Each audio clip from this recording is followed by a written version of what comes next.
Hero Pakistani में आज आपकी मुलाकात करवानी है लाहौर की एक ऐसी बाहिम्मत खातून से जो कि 2016 से कायम रुहेल फाउंडेशन की बानी है और वो पहली पाकिस्तानी है जिन्हें प्रिंस विलियम की तरफ से डियाना लेगेसी अवार्ड भी दिया गया है। अलीज़े खान को फलाही खिदमात पर डियाना अवार्ड और कोविड हीरो अवार्ड से भी नवाजा जा चुका है। जबकि रुहेल फाउंडेशन की बात की जाए तो भूखों को खाना खिलाना, ज़रूरतमंदों की माली मदद करना, तालीम को आम करने का मिशन इनका सर फहरिस्त है।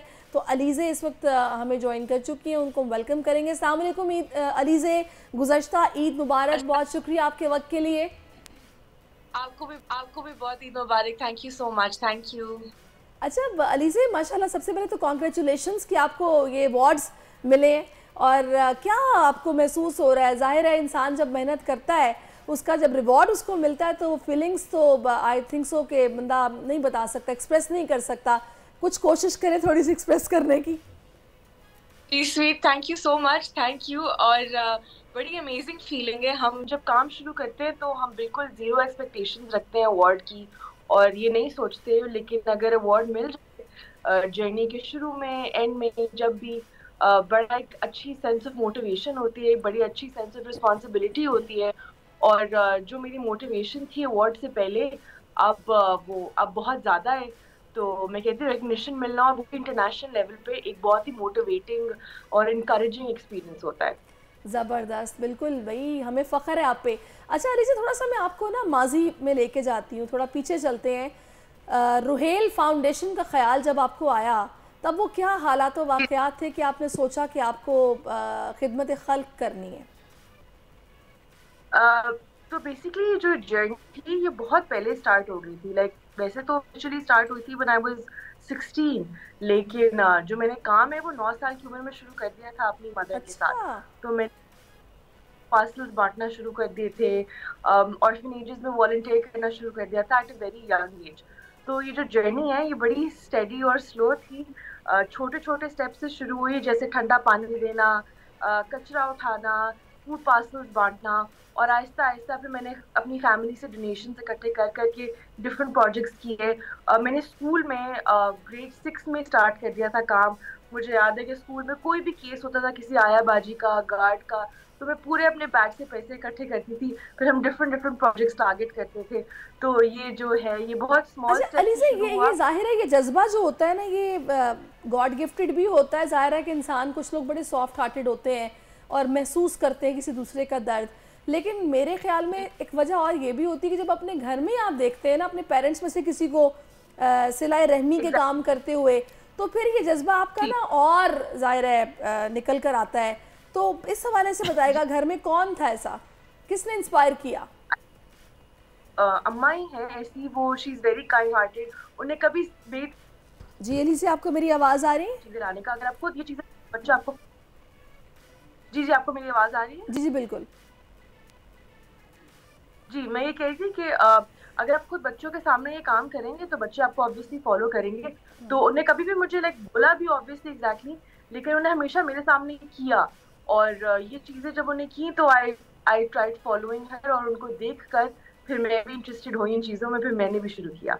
ज़बरदस्त। अच्छा मुझे बताइएगा कि ये रुहेल फाउंडेशन अभी क्या क्या काम कर रही है, किस तरह कर रही है, फंड रेजिंग कैसे हो रही है, क्या प्लान्स हैं आपके जहन में? तो बेसिकली रूहल फाउंडेशन जो है, जो जर्नी स्टार्ट हुई थी, अब से उसके बाद हमने 2 ऑर्फनेजेस अडॉप्ट किए, हमने एक स्कूल अडॉप्ट किया। तो ये जो स्कूल अडॉप्ट और ऑर्फनेज अडॉप्ट का कॉन्सेप्ट है, ये होता है कि हम उसको अडॉप्ट करते हैं, 3-4 साल के लिए हम उसको ट्रांसफॉर्म करते हैं, नए डोनर्स ढूंढ के देते हैं, पूरा सेटअप करते हैं, and then we move on to next project. और हमारा इन प्रोजेक्ट है ration distribution and food parcels.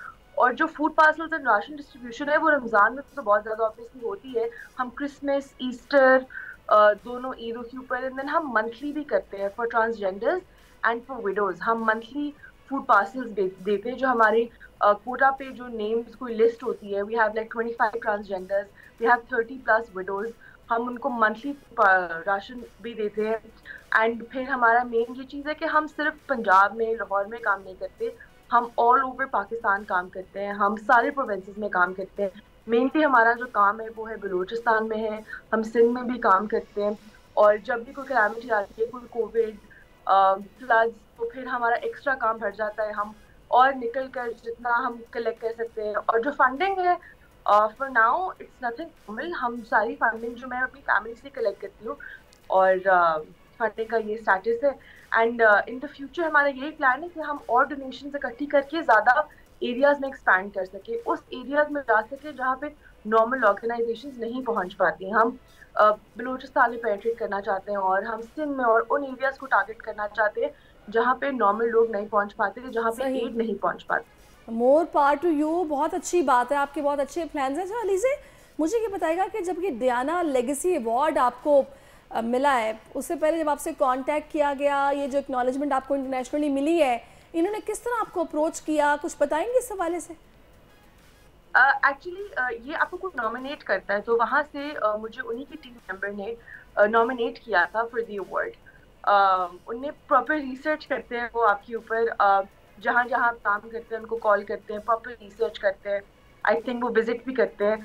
तो उनने मुझे सेलेक्ट किया सब कुछ करके, तो फिर उन्होंने ईमेल की और बताया कि आप सिलेक्टेड फॉर दिस अवार्ड। और ये जो अवार्ड है ये पूरी दुनिया में 20 बच्चों को मिलता है, 20 यंग लीडर्स का अवार्ड है, तो इट्स अंडर 25 और 20 ग्लोबल यंग लीडर्स को मिला है, and I am the first Pakistani woman to receive this award. ज़बरदस्त, बहुत बहुत आपको मुबारकबाद। अच्छा अलीज़े, वैसे पाकिस्तान में फलाही काम करना भी इतना आसान नहीं है। दूसरा, हम यहाँ पर देखते हैं कि कुछ लोग प्रोफेशनली भी ज़ाहिर है उनको आदत होती है कि वो ये चाहते हैं कि बस वो मांग के गुजारा कर लें, और जो सफ़ेद पोश तबका होता है जो नहीं मांगता, या फिर जो नहीं, ज़ाहिर है इज़्ज़त नफ्स उनकी मजरूह होती है, उनका भी वो हक मार लेते हैं। मतलब यहाँ पर डिफ्रेंशिएट करना बहुत मुश्किल हो जाता है सम टाइम कि कौन मुस्तहिक है कौन मुस्तहिक नहीं है। तो आप लोगों का इस फाउंडेशन का मैकेनिज़्म क्या है, किस तरह आप लोगों को ढूंढते हैं जो कि मुस्तहिक है और उनकी मदद करते हैं? तो जो रिसर्च वाला पार्ट होता है वो बहुत ही लेंथी होता है, और I think this is where you organisations to do the work, because जब आप निकलते हैं बांटने के लिए, तो आपको सड़क, आप कन्वीनियंस ढूंढते हैं, आपके पास इतना टाइम नहीं होता, आपको सड़क पे कोई मिल जाए, कोई स्लम्स में मिल जाए, आप जाके उनको दे देते हैं। बट विद ऑर्गेनाइजेशंस हमारा पूरा साल यही काम होता है। तो जो हमारा रिसर्च वाला पार्ट होता है उसमें हमें 2 महीने लगते हैं, और मैं खुद ग्रास रूट लेवल के ऊपर खुद रिसर्च करती हूँ, खुद जाती हूँ। तो हम डिफरेंट घर जाते हैं, हम घरों के अंदर जाते हैं, बिकॉज जो सफ़ेद पोश लोग हैं वो कभी भी सड़क पे निकल के बाहर नहीं आएंगे, और हमारी मेन टारगेट यही होता है कि हम सफ़ेद पोश लोग तक पहुंच सके, उन विडोज को टारगेट करें जो खुद निकल कर हमारे पास नहीं आएंगी।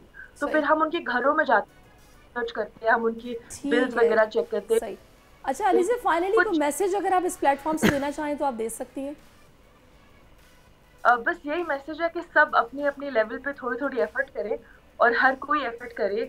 अगर हर इंसान एफर्ट करने लग गया तो फिर कुछ सालों में हमें कुछ करने की ज़रूरत नहीं पड़ेगी इंशाल्लाह।